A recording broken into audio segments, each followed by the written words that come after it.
First of all, the most important question, how is this young boy after 6 weeks here?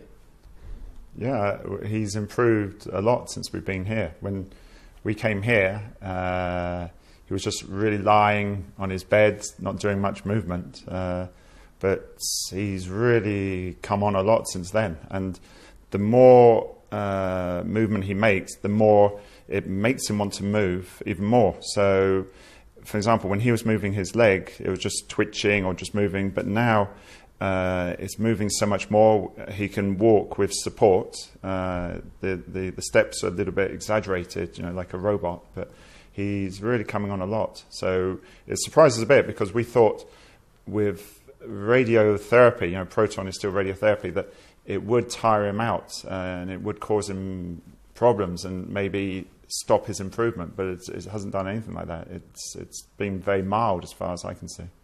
And I mean, for a mum, this whole ordeal must have been horrible, from the first diagnosis of the tumour, then to go through all the treatment in Southampton, and of course the horrible time for you guys in Spain. You must just feel a huge weight lifted now. Yeah, it seems such a long time. I've been in hospital for 3 months now, and last night was the first night that I stayed in a hotel. But really, mainly for Ashya, I was there all the way through. I knew what night he had fever or had temperature, or if he wasn't well in any way. So it was nice always to be there for him. And when we came here, that's obviously he had anaesthetic before, quite a few times for surgeries in England. But then the treatment here, I didn't realise before I came that he had that anaesthetic every day. So that was a bit of a worry. That every time he puts to sleep, make sure he wakes up and he's well. So yeah, it's been a bit of a worry for 3 months. I've been worrying every day for 3 months. So I'm just so looking forward to the time with him now that this treatment is finished. It seems like we've climbed a big mountain and we're reaching the top. So yeah, I'm looking forward to being with him and not having to wake up and having anaesthetic again in the morning. I'm looking forward to that. Yeah, anaesthetic is finished. And Brett, from your point of view now, where are you going to go? Are you going to go back to the UK? Are you going to go somewhere else? Are you going to stay here? What happens now? Yeah, we thought about that in some depth and spoke to the children about it. And a lot of the children would like to carry on with their life in England. But after some time we decided that perhaps it's best to return to Spain. The children are enrolled in schools in Spain because it's obligatory there. So we have a property there, so life can be established there quite easily for us. And like I was saying before, that at the moment we don't feel 100% safe, I suppose you would call it, being or contemplating being in England until perhaps they do this investigation run by the Portsmouth City Council into how everything was conducted for us. So once that's probably been established, then we can think about going back to England. But for the time being, we've been in contact now with a doctor in Spain, so we're continuing with his treatment in Spain instead of England. Can you just expand on that? People will be mystified that your story has been so high profile. The authorities everywhere, let alone in England, know your story now. Why are you afraid to go back? It's because so much still at stake that if something happened and they justify everything, that everything was done properly, that we wouldn't want to lose Ashya. So it probably wouldn't ever happen, but just having that small risk, that things, you don't have to do anything wrong to have your children taken away and thrown into prison. So until things are established, I think it's best for us, to keep ourselves away from England, just until they've done this investigation. The police obviously will have their say, NHS their say, and the social workers their say. But after the investigation, we'll listen to it and then we decide that what we should do after that. But at the moment, Nagma and myself, we don't feel protected enough to go back to England. So we'd rather stay in Spain, because in Spain they said this would never happen in Spain. They would never take a child away from parents who just want to get a different treatment for their children. So to know that we haven't done anything wrong in Spain according to their laws, just seems that, okay, it's best to stay in Spain then, because just in case there's something else, that the NHS say or social workers say, they say, that Ashya's with us. So we're still a bit scarred. It's difficult sometimes to have confidence when your confidence is being knocked. To regain confidence takes, something extra. So we still feel, not that protected or safe to go back to England with Ashya. So, Nagma, you've clearly discussed this at length with the rest of your children and Brett, of course. What are you afraid of? What would the authorities in the UK have to say to you, show to you, to get you to go back? I think time will show that, because we want them to see that Ashya recovers completely. When Ashya's really, really well, and then the whole world or England can see that we've really, as good parents, we've tried our hardest to help him, to make sure that he has the best treatment. He keeps his hearing. The fact that he can hear now after 1.5 months of radiation, he can still hear, and we think it's worth it, making all that effort just so he can hear, he can communicate with us. So just so he's really well, and then some time go past, and all the scars get healed, and then we can go back. You talk about scars, and clearly there are physiological scars with Ashya, but you're talking about something else, aren't you? You're talking about emotional scars, and the fact that, from what you're saying here, you feel that England, the UK, doesn't trust you to look after your son. So if it's happened once, it could happen again. So we've been in this whirlwind, so we haven't really had too much time to think about it completely logically, but our emotions tell us that it's probably not the best thing to go back to England, just in case. Are there any guarantees? I mean, if somebody rang you, sent you an email or a letter from somewhere, the police, social services, I don't know, 10 Downing Street, would that do it for you? Perhaps. Like when the government got involved and they said, we're dropping the charges, and we were in prison at the time, and they sent the embassy out to come and talk to us, and they said, that's it, everything's been dropped against you. I said, it's funny because just 10 minutes before you came, I had the Spanish police here trying to serve papers on us to take Ashya away from us. So is that dropped? And they said, yes, that's all dropped as well.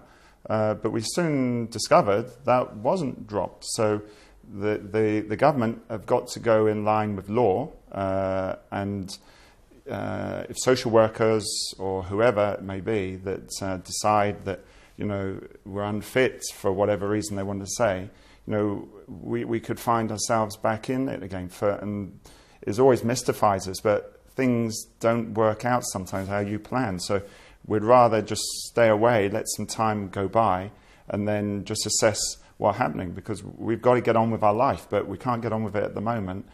Ash's still got to receive treatment. As you see, he needs physiotherapy, speech therapy, occupational therapy. He needs further cancer treatment. So we decided that it's best to do that in Spain. So.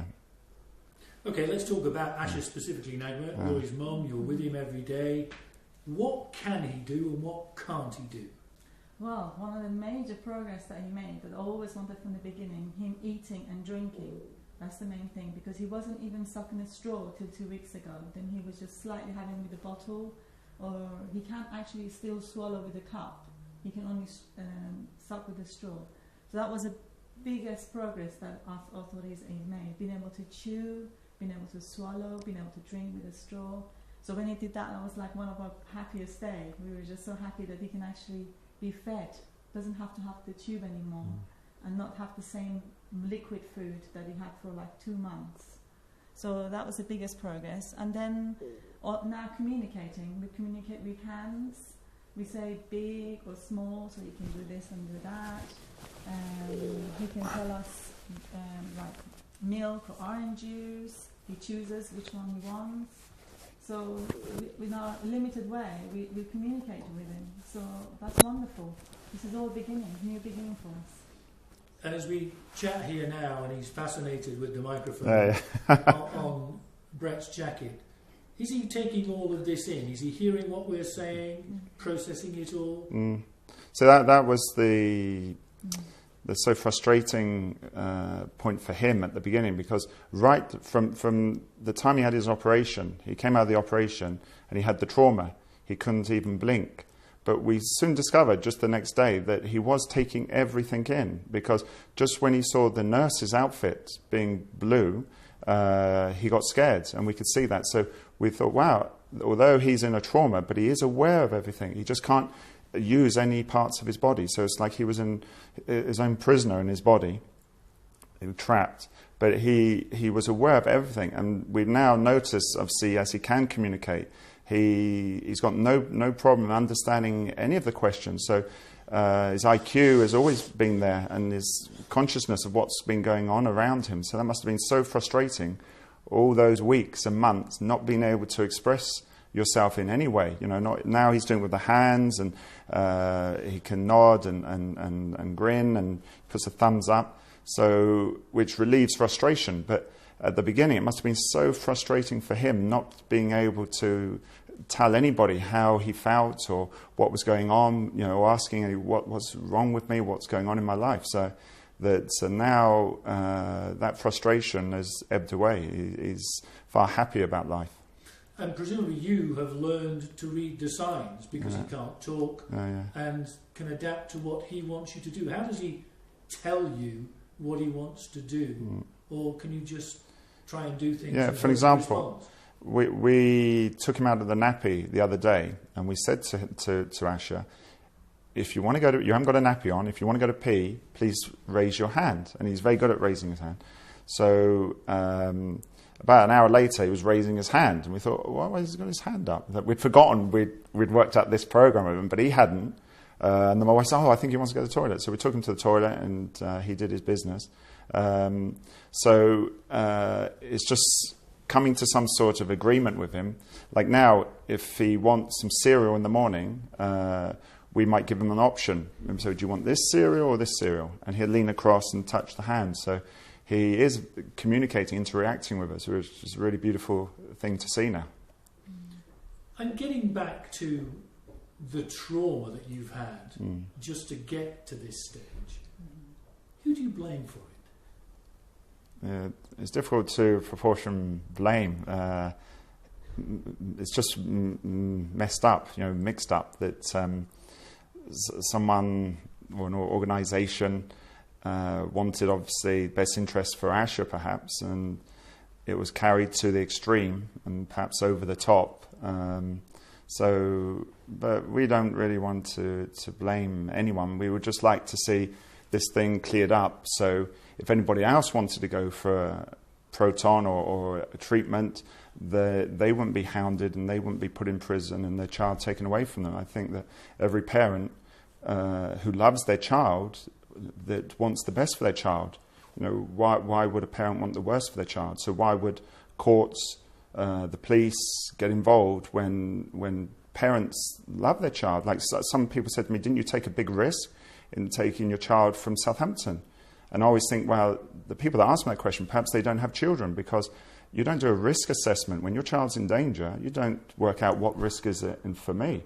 Like I said to Nagmed, that if Ashya, or one of my children, if we're on board a boat and they fall over the boat into the water at night, you don't work out the risk factor, do you? You jump in to help your child. So your life becomes secondary to your children's life. So that we perceived that his life was in danger. For me, I didn't do anything risky. I was just there to help my son find a better treatment. So now we've managed to get that treatment. Nothing's in vain. That we've managed to achieve something, and although we achieved it, that's round the corner sort of way, but we got there in the end. And as a parent,